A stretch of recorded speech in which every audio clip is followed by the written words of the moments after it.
Hello and welcome to our next assembly and our next part of our story. Now before we start today, I want to ask you, what are you afraid of? I wonder if there's anybody afraid of spiders. Usually quite a lot of people are afraid of spiders. I'm not afraid of spiders, but I really don't like flies. I never know where they're going to fly off to. You might be afraid of the dark. It's not nice, is it, when there's a sudden power cut and you don't know what's around you and you can't see where you are, or when you stay out a bit late and you're out going for a walk and everything gets very dark and you can't quite see where you are. Maybe you're scared of something different. Maybe you're really actually afraid of maths lessons because you hate maths.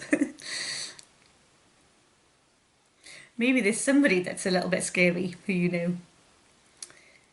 Maybe there's an animal like a dog or a cat that you don't really like getting close to. And sometimes our fears are totally rational. That means that they make sense. So if a dog has bitten you before, then it makes sense that you might be scared of dogs. If you've got a spider that's running all over your arm and you can't get rid of it and you're scared of squishing it, then that sort of makes sense. And then sometimes we're scared of things that don't make much sense, but we just are. Some people are scared of being sick. And being sick can sometimes help us to be better, can't it? But they just don't like it and then it makes them scared of being sick. So today's story is about a time when Esther got quite scared. Now, I wanted to have different characters for Esther, for the king, and for Haman today. And unfortunately, all my puppets are different sizes, so I hope that's okay.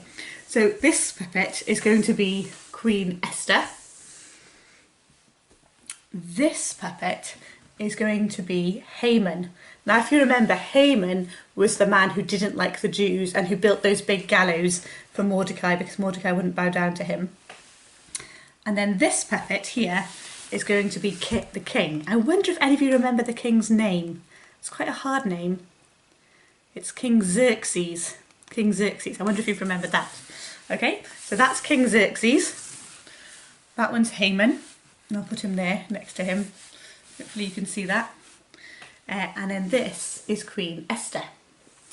Okay, now in our story today, Haman was really angry. Do you remember last week he had to go and do something that he didn't want to do? I wonder if you remember what that was. He had to go around with Mordecai, didn't he? And Mordecai, Queen Esther's uncle, had helped the king and saved him from a death threat. And so Haman had to dress him in the king's best clothes and put rings on his fingers and make him look really important and then parade around the city with him, shouting out, "This is what the king chooses to do for the one who's pleased him." So he was in a really bad mood. So he made a plot and he rubbed his hands together and he said, "I've got an idea. I am going to destroy all of the Jews." So Haman went to the king and whispered to him, "King, I've got something to tell you.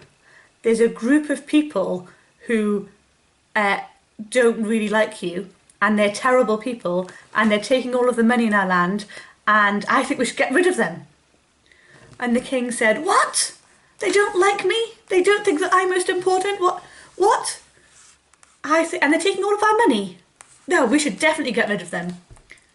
And he gave Haman permission to go and get rid of what he thought of was enemies.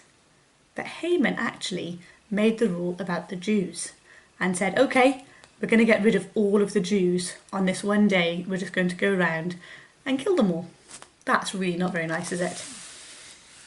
So, Queen Esther was in the palace and her uncle came to visit her, and her uncle Mordecai said to her, "Esther, you've got a very important job to do, because you see, all of the Jews are going to get killed and we need you to talk to the king."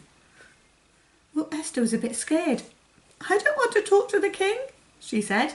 "If I go in to talk to him and he hasn't invited me in, he could have me killed, or he might throw me out like he did to Queen Vashti. I don't want to go and talk to him." And Mordecai said to her, "You're the only one who can do this. We need you to go and talk to the king and make it so that Haman can't get rid of all of the Jews." Well, Esther was really, really scared. So Mordecai said to her, don't worry, what we'll do is we'll all pray together that God will look after you and keep you safe, and we'll all fast. Now, fasting is where you don't eat anything so that you can spend more time talking to God. So Queen Esther prayed and she fasted, and so did her uncle Mordecai and all of their friends. And Esther said, okay, I'll go and talk to the king. So Esther walked into the king's room, and the king turned to look at her, and he was really happy to see her, and he said, Esther, I'm so glad you've come to talk to me. And he said, what would you like? I will give you anything up to half my kingdom. I'm really pleased to see you. And Esther said, there's something really important. And he said, yes, anything. And she said, will you come to a party tonight? Well, the king was a bit surprised, but he said, yes, I'll come. And Esther said, will you please bring Haman with you? And the king said, yes, I'll bring Haman. And off Esther went. And she got ready a beautiful party for the King Xerxes and for Haman and for Esther, just the three of them. Well, when Haman heard that he had been invited to a special party put on by the Queen, he was really pleased. He said, look how important I am. I'm going to the Queen's party. And he got all dressed up and ready to go. So the Queen met with the King and with Haman, and they had a party together. And the King turned to Esther and he said, look, I want to do something for you. What would you like? Up to half my kingdom, I'll give it to you. And Queen Esther said, well, there's one thing I'd like. What I'd really like is for you to come to a party here again tomorrow. Because she was a bit scared of asking. And Haman said, oh, I'd like to come to another party. And the king said, okay, I'll come to another party. So the next day, Queen Esther came back and she put on a beautiful party with a big meal for Haman and for King Xerxes and for Esther. And the king said to her, Esther, there must be something else that you want. Just tell me and I'll give it to you. And Queen Esther said, King, there's something that you don't know about me. I'm a Jew, and somebody in your land is plotting to kill me and all my family and all the other Jews. Well, the king was furious. He said, who would do that? Who would plot against my wife? And the queen pointed to Haman and said, he's the one. Well, Haman was really scared. He started to shake. I didn't know that the queen was a Jew. And King Xerxes said, that's not good enough. You are going to die instead of all the Jews. And poor Haman went and he was hung on the gallows. And King Xerxes helped all of the Jews and loved Esther. And ever since, all of the Jews have remembered that day, and they have a special party, a festival called Purim, where they remember the day that they were saved from all being killed as part of the evil Haman's terrible plan. So that was the last bit of our story from Esther. And it made me think about being scared, because it was really scary for Esther to go and see the king. She knew that it was right and she knew that it was important, but she was worried about what was going to happen. There's lots of things in life where what's right and what's important isn't always easy. Sometimes it can be quite hard. I remember when I was young that I broke something and my mum and dad didn't know who broke it. And I've got 3 brothers, so it could have been any of us. And they said, who was it who broke this thing? And I didn't really want to tell them. But if I didn't tell them, then it wouldn't just be me in trouble, it would be my 3 brothers too. And I had to decide, do I do the scary thing and tell them that it was my fault and then have to pay the consequences and be in trouble just me? Or do I do the wrong thing and let my brothers be in trouble too when it wasn't their fault? I wonder if there's ever anything like that at your school. Maybe a time when you have to say sorry for something, and saying sorry can be a bit scary. It feels a bit It doesn't feel nice, does it, having to say sorry to somebody and hoping that they're going to be your friend again when you know you've done something bad. Maybe you've noticed something that isn't right, like Esther noticed that something was going to happen that isn't right, and you feel like you should say something to the person who's doing it. And you don't want to be nasty or make out that they're a terrible person, but you just want to say, well, that isn't good. And that can be a scary thing to do too.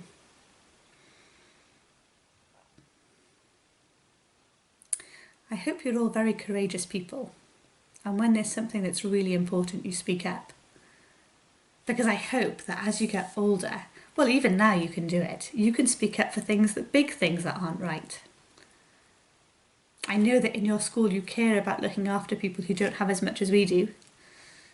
You might be people who write letters to the government when something that's not fair is happening, so that they know that it's not okay for it to keep happening. I hope that each one of you care about other people and care about doing what's right, and that you're willing to say when something is wrong and to put it right, so that we can all live in a really good world together. And it's a scary way to live, but it's very important. Well, thank you for listening to me again today. Let's take a minute and just think about our world and the people in it, and to think about maybe our life at home, or our life in school, or at the groups that we go to, or the people that we meet. You might want to think about their shops and how they treat people, and do they buy things fairly? You might want to think about how different people are treated in our country, or maybe across the world, where some things are easy and some things are hard. And maybe particularly you might have heard in the news that there's some fighting going on in a place called Gaza between two groups of people who both have a very special place and they want to protect it for themselves, and it's making life very difficult.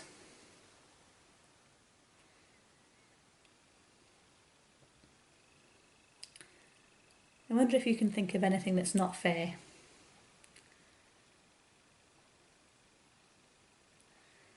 I wonder if you can think of anybody who would be good to talk to make it better. Maybe by writing to Boris Johnson. Maybe by talking quietly to a friend. Maybe by saying sorry for something or owning up to something. I'm going to say a prayer. And if you want to pray it too, you can say Amen at the end. And if you don't, that's okay. You can just listen quietly. God, I want to thank you for Esther and for how brave she was in talking to the king. Help us to see when bad things are happening and things that are not fair. And help us to have the courage to do something about it and to speak up. Give us good teachers and good parents who can help us know what to do and who to talk to. And help us to be brave. Amen. Okay, well, thank you very much again for having me in for your assembly on video, and hopefully I'll get to see you soon. Have a lovely week, and I'll play the song now. Bye!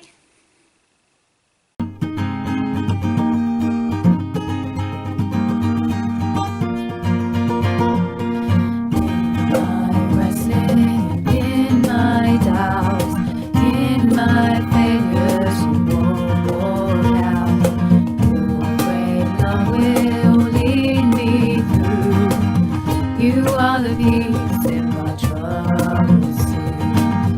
You are the peace in my troubled sea.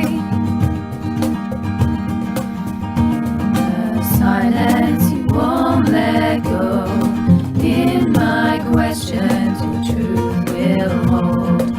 Your great love will lead me through.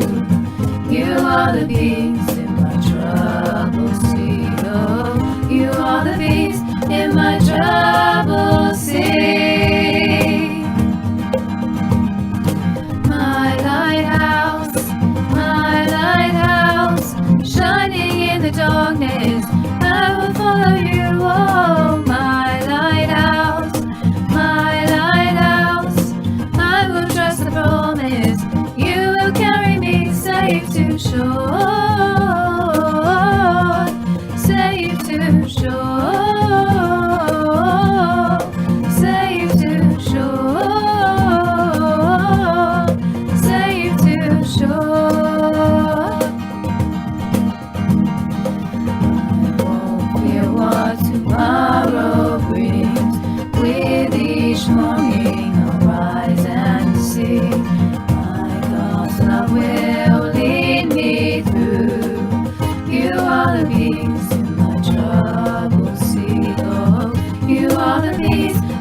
my troubles see. My lighthouse, shining in the darkness, I will follow you. Oh, my lighthouse, I will trust the promise. You will carry me safe to shore, safe to shore, safe to shore, safe to shore. Fire before us, you're the brightest. You will lead us through the storm. Fire before us, you're the brightest. You will lead us through the storm. My lighthouse, shining in the darkness, I will follow you. Oh, my lighthouse, I will trust the promise. You will carry me safe to shore.